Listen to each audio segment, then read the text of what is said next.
I was sitting at our kitchen table, coffee going cold in my hands, when my husband casually told me he might not want kids anymore. Not because of money, not because of health, but because I wouldn't teach our future children that being gay was a sin. That was the moment I realized something terrifying.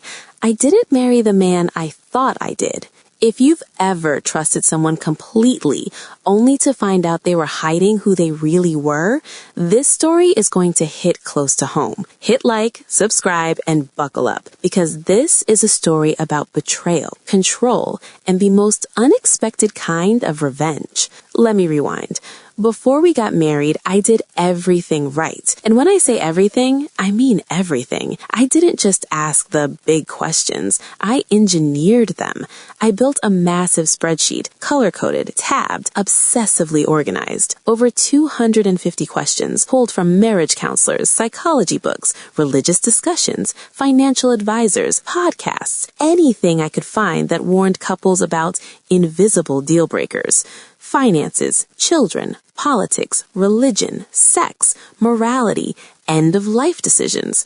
We didn't rush through it. We spent weeks sitting side by side, laptops open, comparing answers, scoring compatibility, highlighting overlap, discussing disagreements calmly, thoughtfully, like two adults building a life.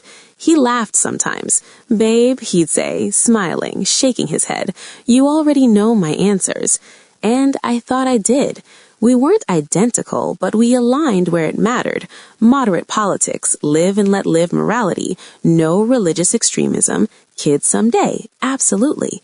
I married him believing I had eliminated surprises. Turns out I'd just delayed one. The shift. After the last presidential election, something felt off.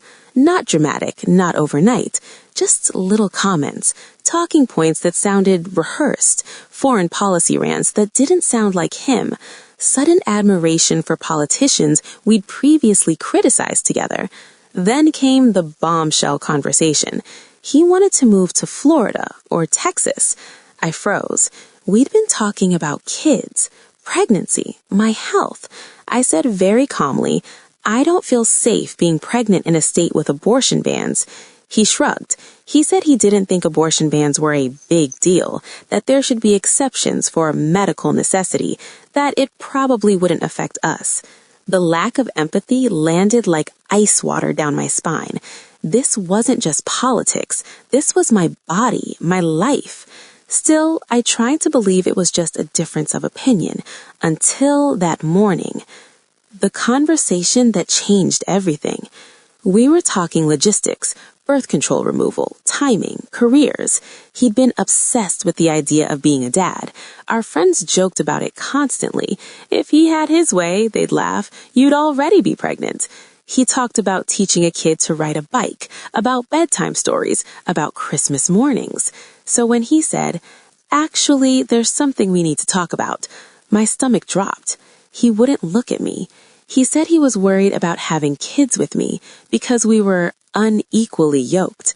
I laughed at first. I thought he was joking. He wasn't. He said he was concerned because I didn't speak negatively about gay people, because I didn't want to raise kids in church every Sunday, because I believed it was okay if our child turned out gay. This man, who had multiple gay friends, who vacationed with them, who hugged them at our wedding, looked me in the eye and said, "I don't want to raise a kid thinking that's morally right." I felt my chest tighten. I asked him quietly, "So you're friends?" "They're different," he said. "I love them, but it's still a sin." The room felt smaller. He said he didn't want to encourage it, that maybe being gay wasn't biological, that maybe it was something you could discourage early. I stared at him like he'd grown a second face. Then he said the words that ended everything. "See, this is why I'm worried about having kids with you." I didn't yell. I didn't cry. I felt cold because suddenly every memory replayed differently. Every agreement, every laugh, every checkbox in that spreadsheet. He hadn't changed. He'd hidden. I told him calmly, "If you don't want kids because of this, then we can't stay married." He looked shocked, like I was the unreasonable one. He said he needed time to think, that he couldn't believe I'd give him an ultimatum, as if children hadn't always been part of the plan, as if I hadn't been honest from day one. That night, while he slept peacefully beside me, I opened the spreadsheet. Here's the thing about spreadsheets. They don't lie. I scrolled through years of conversations, his answers, my notes, time-stamped, saved. Religion. Non-dogmatic, church optional. Children. Love is unconditional. LGBTQ+. No moral issue. I realized something powerful. He couldn't rewrite history, so I didn't scream. I didn't beg. I documented. I met with a lawyer, then a therapist. Then I made one more appointment, marriage counseling. And that's where the truth came out, in front of a professional, in controlled language, no room to dodge.